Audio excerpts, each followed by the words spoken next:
तो carbon carbon में अनेक प्रकार की एक श्रृंखला टाइप की बनाने की जो क्षमता होती है, इस गुण को श्रृंखलन कहा जाता है। अब हम सबसे पहले किस तरीके से कार्बन दूसरे कार्बन के साथ या दूसरे तत्वों के साथ अपने बॉन्ड बनाता है, इसको करने से पहले हमें समझना होगा संयोजकता। हालांकि संयोजकता को आप फर्स्ट चैप्टर में समझ चुके हैं, लेकिन वहाँ पर जितने भी अणु बनते थे वो आयनिक यौगिक कहलाते थे। वहाँ इलेक्ट्रॉनों का आदान प्रदान होता था। यहाँ हम जो पढ़ेंगे वो सहसंयोजी बंध पढ़ेंगे।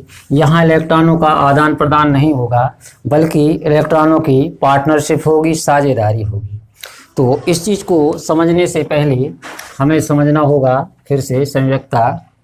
तो देखो संयोजकता क्या होती, जैसे कोई भी तत्व है या परमाणु है, तो उसमें जितने इलेक्ट्रॉनों की संख्या है उतने ही उसमें क्या होती है, नाभिक में प्रोटॉनों की संख्या होती है। तो इस संख्या को कहा जाता है परमाणु क्रमांक। अब पहली कक्षा में 2 इलेक्ट्रॉन होना चाहिए, फिर दूसरी कक्षा में 8 इलेक्ट्रॉन होना चाहिए, जिसको हम कहते हैं अष्टक। तो जब किसी तत्व का ये इलेक्ट्रॉनिक विन्यास में अष्टक पूरा नहीं होता, तो वो अष्टक पूरा करने के लिए इलेक्ट्रॉनों को त्यागता है या इलेक्ट्रॉनों को ग्रहण करता है। तो ये अपन ने फर्स्ट चैप्टर में पढ़ा है। कई बार तत्व क्या करते हैं कि इलेक्ट्रॉन त्यागना उनके लिए पॉसिबल नहीं होता और ना लेना पॉसिबल होता है, तो वो दूसरे तत्व के साथ इलेक्ट्रॉनों की साझेदारी कर लेते हैं। और इस प्रकार दो तत्वों के बीच में जो बॉन्ड बनता है, जो बंध बनता है, उसको हम बोलते हैं सहसंयोजी बॉन्ड। तो अब जैसे हम कार्बन की बात करें, तो कार्बन का परमाणु क्रमांक कितना है, 6। तो इसका इलेक्ट्रॉनिक विन्यास कितना हुआ, 2 और 4। इसका अर्थ ये है कि पहली कक्षा में 2 इलेक्ट्रॉन होगी। अब लास्ट कक्षा जो इसकी है, इसमें कितने इलेक्ट्रॉन बचे इसके पास, केवल 4, जबकि होना कितने चाहिए थे, 8 होने चाहिए थे। तो अब इसको 4 इलेक्ट्रॉनों की कमी है। तो 4 इलेक्ट्रॉन इसको मिलना पॉसिबल नहीं है। अगर इसको मिल भी जाए तो उनको धारण करना भी इसके लिए संभव नहीं होगा, क्योंकि मान लो कि ये 4 इलेक्ट्रॉन इसको मिल गए, तो अब इस पूरे परमाणु पर ऋणावेश कितना हो जाएगा, टोटल इलेक्ट्रॉनों पर ऋणावेश होता है, तो ऋणावेश कितना हो जाएगा, 10। 2 इलेक्ट्रॉन ये हैं, 8 इलेक्ट्रॉन ये हैं, तो टोटल ऋणावेश कितना हुआ, 10 हो गया। अब यहाँ पर जो प्रोटॉन है उनकी संख्या तो 6 ही है, तो धनावेश केवल 6 है। अब धनावेश 6 है और ऋणावेश 10 है, तो इतने ज़्यादा ऋणावेश को ये बैलेंस नहीं कर पाएगा और ये संभव नहीं होगा। इसी प्रकार ना तो ये 4 इलेक्ट्रॉन त्याग पाएगा, क्योंकि 4 इलेक्ट्रॉन अगर इसने त्याग दिए अपने जो इसके पास थे, तो अब इसके पास केवल 2 ही इलेक्ट्रॉन बचेंगे। तो 2 इलेक्ट्रॉन में बचे, ऋणावेश कितना बचा है, बिल्कुल कम, और धनावेश यहाँ ज़्यादा हो गया। तो ये भी इतना बड़ा धनावेश और ऋणावेश के बीच में जो डिफरेंस है, ये भी पॉसिबल नहीं है। तो ये क्या करेगा, दूसरे तत्वों के साथ साझेदारी करेगा। तो ये जो अंतिम कक्षा के इलेक्ट्रॉन हैं, ये कहलाते हैं संयोजी इलेक्ट्रॉन। इसी प्रकार हम दूसरे तत्व में देखें, जैसे हाइड्रोजन का परमाणु क्रमांक 1 है, तो इसको पहली कक्षा में 2 ही इलेक्ट्रॉन की आवश्यकता होती है, लेकिन वो 2 भी इसको प्राप्त नहीं है, इसके पास केवल 1 है, तो इसके संयोजी इलेक्ट्रॉन यही कहलाएंगे। ऑक्सीजन का परमाणु क्रमांक 8 है, तो इसकी पहली कक्षा में 2 इलेक्ट्रॉन है, लास्ट कक्षा में 6 इलेक्ट्रॉन हैं। इसी प्रकार नाइट्रोजन का परमाणु क्रमांक 7 है, तो इसकी पहली कक्षा में तो 2 इलेक्ट्रॉन हो गए, लेकिन बाद की कक्षा में इसके पास कितने इलेक्ट्रॉन बचे हैं, 5। तो ये जो लास्ट कक्षा के इलेक्ट्रॉन हैं, यही क्या कहलाते हैं, संयोजी इलेक्ट्रॉन, या इनको हम फ्री इलेक्ट्रॉन भी बोलते हैं। यही इलेक्ट्रॉन विद्युत धारा के चालन में सहयोग करते हैं, या इन्हीं के एक निश्चित दिशा में प्रवाहित होने से विद्युत धारा होती है, और इन्हीं के कारण विभिन्न प्रकार की रासायनिक अभिक्रियाएं होती हैं। तो पहले हम एक एक तत्व का बॉन्ड बनाना देखें, जो सहसंयोजी बॉन्ड बनाते हैं वो किस तरीके से बनता है।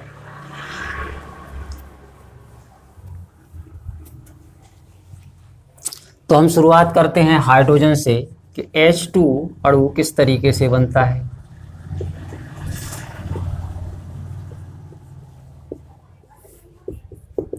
H2 अणु, तो हमें पता है कि हाइड्रोजन के पास केवल एक ही इलेक्ट्रॉन होता है। उस इलेक्ट्रॉन को हम किसी भी तरीके से, हमने जैसे इस तरीके से या तो क्रॉस के द्वारा दर्शाते हैं या फिर डॉट के द्वारा दर्शाते हैं। तो एक हाइड्रोजन ये है जिसके पास केवल एक ही इलेक्ट्रॉन है। इसी प्रकार दूसरा हाइड्रोजन का परमाणु ये है जो इसके पास भी सिर्फ एक ही इलेक्ट्रॉन है। अब यहाँ कोई भी हाइड्रोजन इलेक्ट्रॉनों को त्याग नहीं सकता। यदि इसने त्याग दिया और इसको दे दिया तो इसके पास तो कोई इलेक्ट्रॉन ही नहीं बचेगा, या फिर इसने इलेक्ट्रॉन त्याग कर इसको दे दिया तो इसके पास भी कोई इलेक्ट्रॉन नहीं बचेगा। तो यहाँ इलेक्ट्रॉनों का आदान प्रदान नहीं होगा। क्या होगी? एक अलग ही प्रकार की चीज़ होगी, इलेक्ट्रॉनों की साझेदारी। तो अब ये दोनों इलेक्ट्रॉन की साझेदारी करेंगे तो यहाँ पर इसका भी अष्टक पूरा हो जाएगा और इसका भी अष्टक पूरा हो जाएगा। तो इस तरीके से H2 अणु बना, जिसको हम इस तरीके से दर्शा सकते हैं H। अब देखो ये जो लाइन है ये किस चीज़ को व्यक्त करती है? ये इनके बंध को व्यक्त करती है, बॉन्ड को व्यक्त करती है। अब यहाँ जो पार्टनरशिप हुई है केवल एक एक इलेक्ट्रॉन की हुई है, तो यहाँ पर जो लाइन खींची जाएगी एक खींची जाएगी और इसको एकल बंध या सिंगल बॉन्ड कहा जाएगा। यहाँ हाइड्रोजन हाइड्रोजन के बीच में जो बॉन्ड बना हुआ है वो कौन सा बॉन्ड है? सिंगल बॉन्ड है। इसी प्रकार से हम O2 अणु का बनना देखें।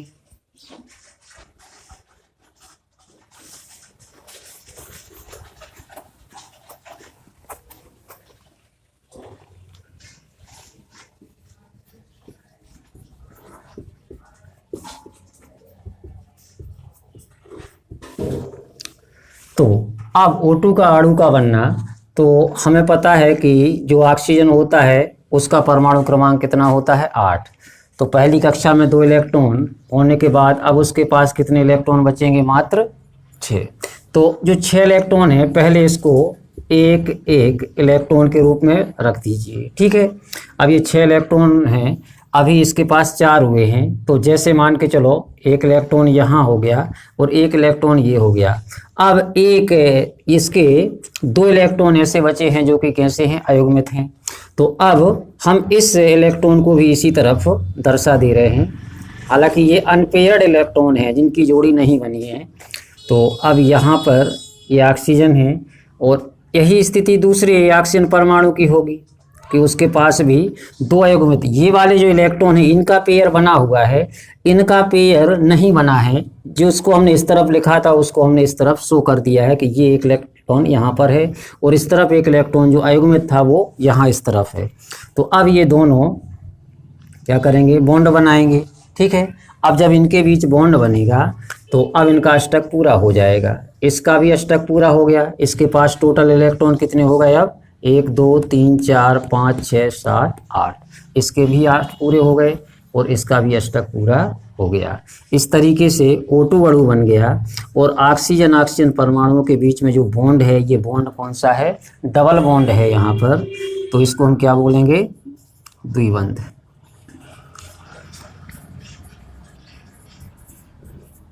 ये डबल बॉन्ड बन गया, ठीक है। मतलब सहसंयोजी बंध है और कितने इलेक्ट्रॉनों की साझेदारी हुई है? यहाँ 2 इलेक्ट्रॉनों की साझेदारी हुई है। इनके बीच में जो बॉन्ड होगा वो कैसा है? डबल बॉन्ड है। इसी प्रकार हम N2 अणु का बनना देखें।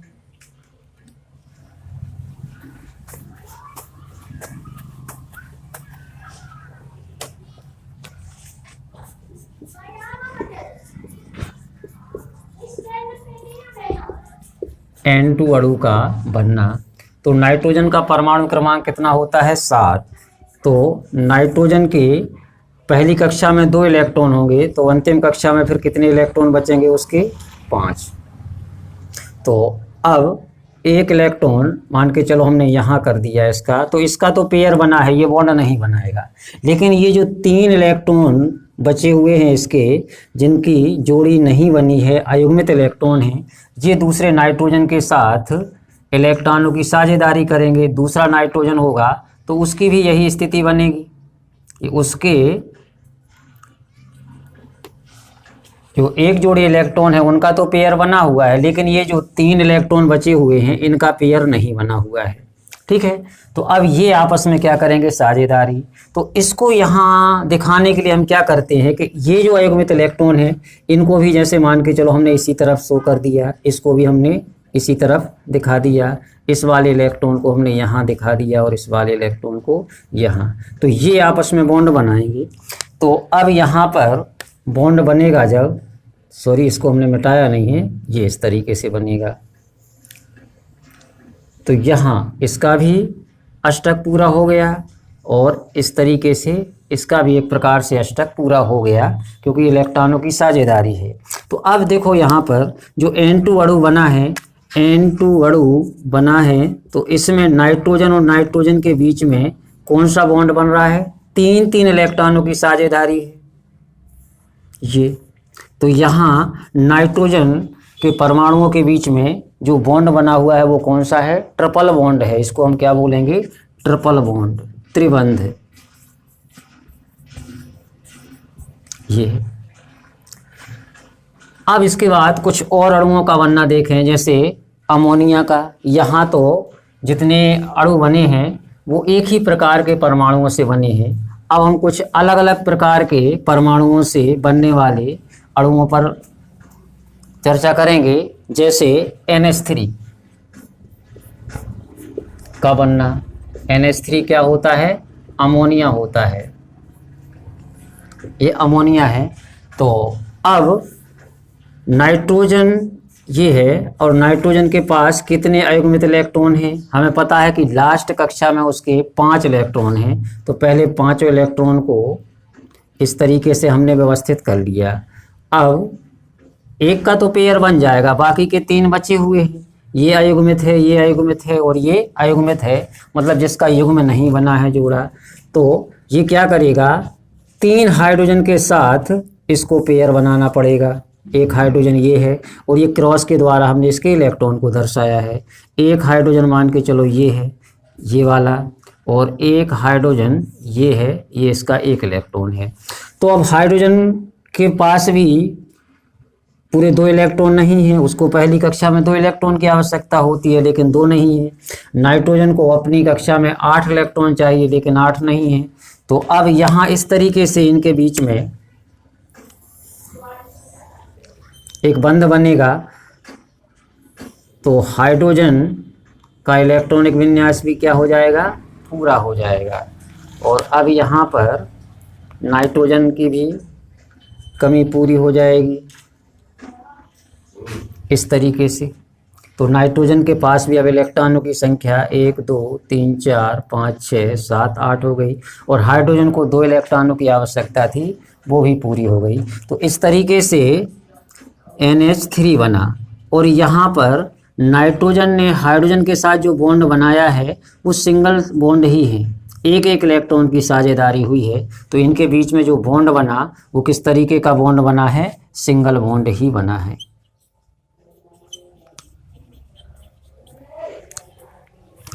अब हम इस चैप्टर में मुख्य रूप से कार्बन पर चर्चा करेंगे कि कार्बन दूसरे परमाणुओं के साथ किस प्रकार से अणुओं को अपने बॉन्ड बनाता है और नए नए अणु का निर्माण करता है।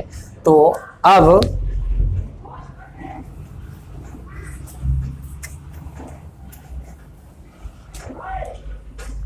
देखो, कार्बन का परमाणु क्रमांक 6 है, तो इसकी संयोजकता कितनी होती है, 4। तो जैसे ये कार्बन है, इसकी संयोजकता 4 है, तो चारों के 4 इलेक्ट्रॉन कैसे हैं, अयुग्मित हैं। ठीक है, चारों के चारों इलेक्ट्रॉन अनपेयर्ड हैं, अयुग्मित हैं। अब अगर ये किसी दूसरे तत्व के साथ क्रिया करेगा तो इन चारों इलेक्ट्रॉनों के साथ उसके पेयर बनेंगे। मान के चलो अब यहाँ पर कार्बन हाइड्रोजन के साथ क्रिया करेगा तो कितने हाइड्रोजन इसके साथ जुड़ेंगे, एक हाइड्रोजन ये है तो इसका एक इलेक्ट्रॉन है, एक हाइड्रोजन ये है, एक हाइड्रोजन ये है, ये उसका इलेक्ट्रॉन है, एक हाइड्रोजन ये है, ये इसका इलेक्ट्रॉन है। तो चारों के साथ ये क्रिया करेगा तो उसके साथ बॉन्ड बनाएगा। तो यहाँ इन इलेक्ट्रॉनों पर दोनों का समान अधिकार होगा, दोनों प्रकार के परमाणुओं का। अब कार्बन का हम खींचेंगे तो कार्बन के लिए क्या हो जाएगा, यहाँ से लेके यहाँ तक तो 1 2 3 4 5 6 7 8 इस तरीके से सबके अष्टक पूरे हो रहे हैं। तो यहाँ पर ये जो बना है अणु, इसको हम क्या बोलेंगे? CH4। CH4 क्या होता है? मीथेन होता है, मीथेन। इसको हम इस तरीके से भी व्यक्त कर सकते हैं कि अब इनके बीच में जो बॉन्ड बना है, बॉन्ड कौन सा है? सिंगल बॉन्ड है। यहाँ भी सिंगल बॉन्ड है, यहाँ भी सिंगल बॉन्ड है और यहाँ भी सिंगल बॉन्ड है। अब दूसरे तत्व बनाएं और मीथेन के बाद एथेन, प्रोपेन। तो देखो, अब इसको बनाने के लिए आपको ये पता होना चाहिए कि जब कार्बन परमाणु की संख्या सिर्फ एक है तो एक वाले को हम बोलेंगे मीथेन। जब कार्बन परमाणु की संख्या कितनी है? एक है। और यदि कार्बन परमाणु की संख्या 2 है तो उसको एथेन बोलेंगे। जब कार्बन परमाणु की संख्या 3 हो जाए तो उसको प्रोपेन बोलेंगे। जब 4 हो जाए तो उसको ब्यूटेन, 5 वाले को पेंटेन। जिसके पास कार्बन परमाणु 6 हैं उसको बोलेंगे हेक्सेन। जिसके साथ कार्बन परमाणु 7 हैं उसको हेप्टेन। इसी प्रकार 8 वाले को ऑक्टेन और 9 वाले को नोनेन और 10 वाले को डेकेन। इसके बाद भी होते हैं लेकिन अभी उनकी विशेष ज़रूरत हमें नहीं है। तो ये आपको पता होना चाहिए, फिर आप आसानी से इनके अणु सूत्र लिख सकते हैं। ठीक है, मतलब यहाँ जो संख्या दी गई है ये संख्या कार्बन परमाणुओं की दी गई है। तो अब इसके लिए एक चीज़ और कि जो मीथेन है ये किस श्रेणी में आता है? कार्बन और हाइड्रोजन जब बॉन्ड बनाते हैं तो इससे बने हुए यौगिकों को कहा जाता है हाइड्रोकार्बन। और हाइड्रोकार्बन होते हैं 3 प्रकार के, एल्केन, एल्कीन और एल्काइन। तो यहाँ जो हमने बनाया है ये एल्केन श्रेणी में आता है। अब एल्केन श्रेणी का जो सामान्य सूत्र होता है वो होता है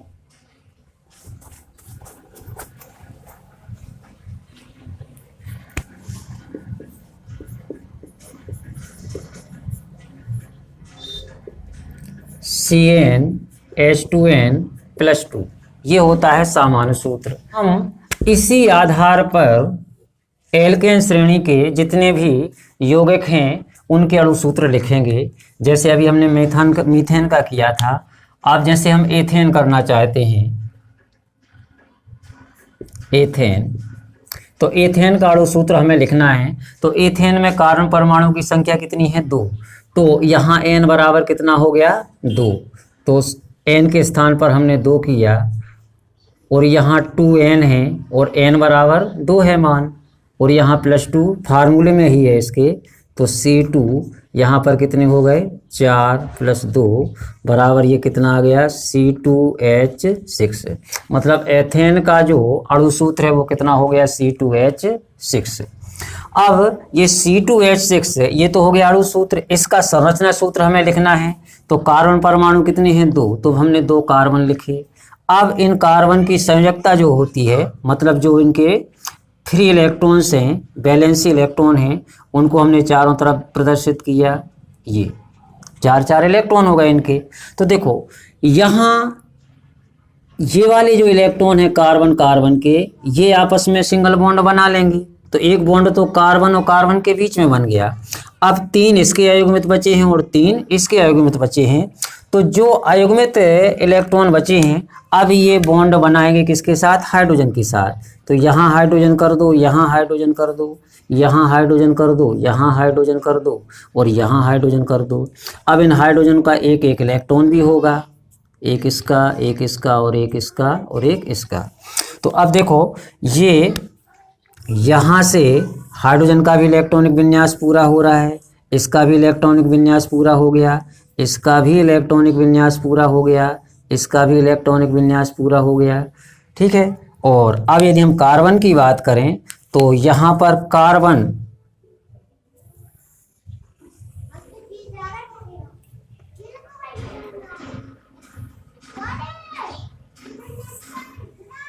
का भी इलेक्ट्रॉनिक विन्यास पूरा हो जाएगा।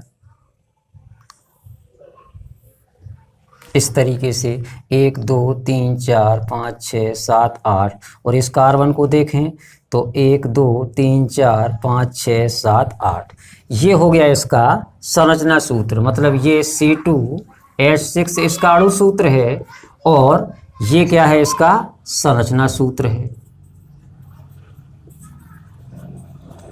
जी, इसको हम इस तरीके से भी लिख सकते हैं सामान्य रूप से, C जिनके बीच में डबल बॉन्ड है, एक लाइन खींचेंगे। अब हाइड्रोजन और कार्बन के इलेक्ट्रॉनों के बीच में यहाँ जो बॉन्ड है वो भी तो सिंगल बॉन्ड ही है, तो यहाँ तीनों तरफ क्या आ जाएंगे, सिंगल बॉन्ड आ जाएंगे। इसी संरचना सूत्र के आधार पर देखें, ठीक है। तो इस तरीके से भी हम इसको लिखेंगे। अब कोई और तत्व बनाते हैं, मान के चलो प्रोपेन के बाद फिर प्रोपेन भी बना सकते हैं, ब्यूटेन बनाते हैं।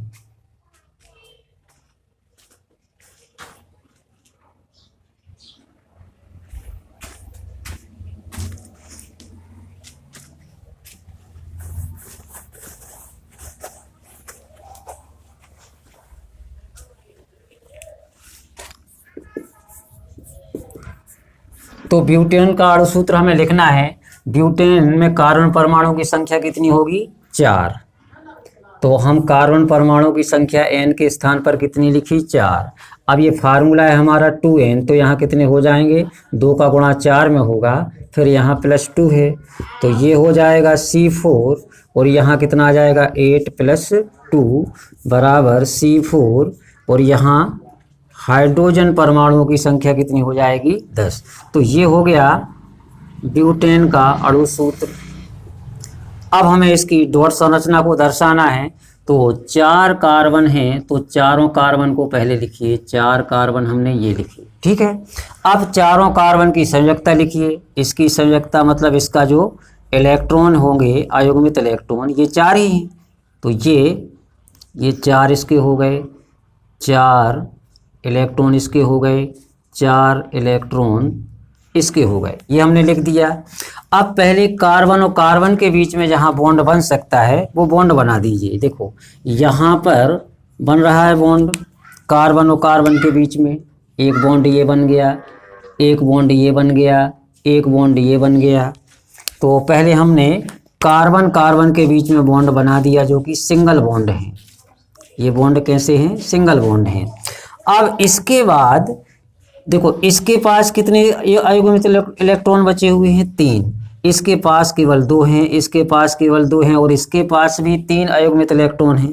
तो अब जितने अयुग्मित इलेक्ट्रॉन बचे हुए हैं वे किसके साथ बॉन्ड बनाएंगे, हाइड्रोजन के साथ। तो अब हम लिखेंगे यहाँ पर हाइड्रोजन, तो ये हाइड्रोजन है, ये हाइड्रोजन है, ये हाइड्रोजन, इसका एक इलेक्ट्रॉन, एक हाइड्रोजन यहाँ आ जाएगा, इसका एक इलेक्ट्रॉन ये है, एक हाइड्रोजन यहाँ आ जाएगा, एक इलेक्ट्रॉन ये है, एक हाइड्रोजन इस यहाँ पर आएगा, इसका इलेक्ट्रॉन ये है, और 3 हाइड्रोजन यहाँ पर आ जाएंगे ये।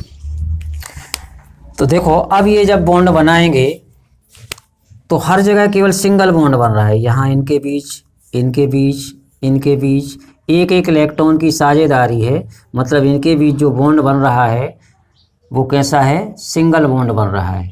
इनके यहाँ पर भी एक हाइड्रोजन रह गया है, तो यहाँ पर भी हम एक हाइड्रोजन लिख लेंगे, और ये तो यहाँ पर इनके बीच भी क्या हो गया, बॉन्ड बन गया। और अब इसका भी अष्टक पूरा हो गया, मतलब इसका हाइड्रोजन का अष्टक 2 ही इलेक्ट्रॉनों में पूरा हो जाता है ये।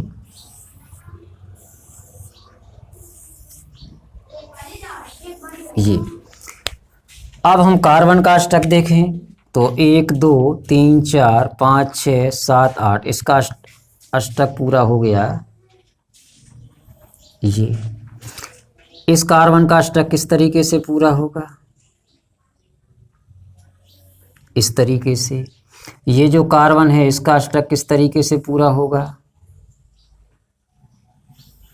ये। इस कार्बन का अष्टक इस तरीके से पूरा हो जाएगा ये, ठीक है। अब इसको हम एक सामान्य रूप से कैसा लिख सकते हैं, 4 कार्बन हैं, तो चारों कार्बन के बीच में सिंगल बॉन्ड है, इसलिए सिंगल लाइन लिखी है। और एक शुरू का जो कार्बन है उससे 3 हाइड्रोजन जुड़े हुए हैं, तो उसको इस तरीके से लिखेंगे, इसको इस तरीके से लिखेंगे, इसको इस तरीके से लिखेंगे, और यहाँ भी 3 हाइड्रोजन जुड़े हुए हैं, तो इसको इस तरीके से लिखेंगे। तो ये हो गया इसका संरचना सूत्र।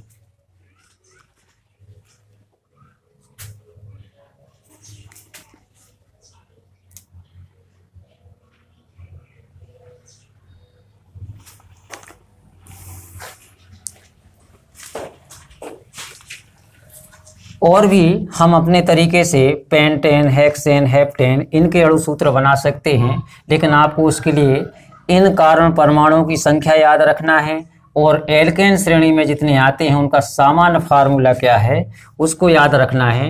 एल्केन श्रेणी, एल्कीन श्रेणी, एल्काइन श्रेणी अभी अपन बाद में बनाएंगे, ठीक है। अभी अपन ने केवल सिंगल बॉन्ड वाले बनाए हैं, क्योंकि जब अपन एल्कीन श्रेणी पर जाएंगे तो वहाँ डबल बॉन्ड भी बनेंगे, ठीक है। अभी अपन ने केवल सिंगल बॉन्ड वाले के लिए किया है। और एक चीज और याद रखना कि जितने सिंगल बॉन्ड वाले यौगिक बन रहे हैं इन्हें संतृप्त यौगिक कहा जाता है, और जब इनके बीच में डबल बॉन्ड आ जाएंगे या ट्रिपल बॉन्ड आ जाएंगे तब इन्हीं को हम बोलेंगे असंतृप्त यौगिक। तो वो हम अगले वीडियो में करेंगे, लेकिन इस चीज को आप बिल्कुल नोट कर लीजिए और ये फार्मूला नोट कर लीजिए।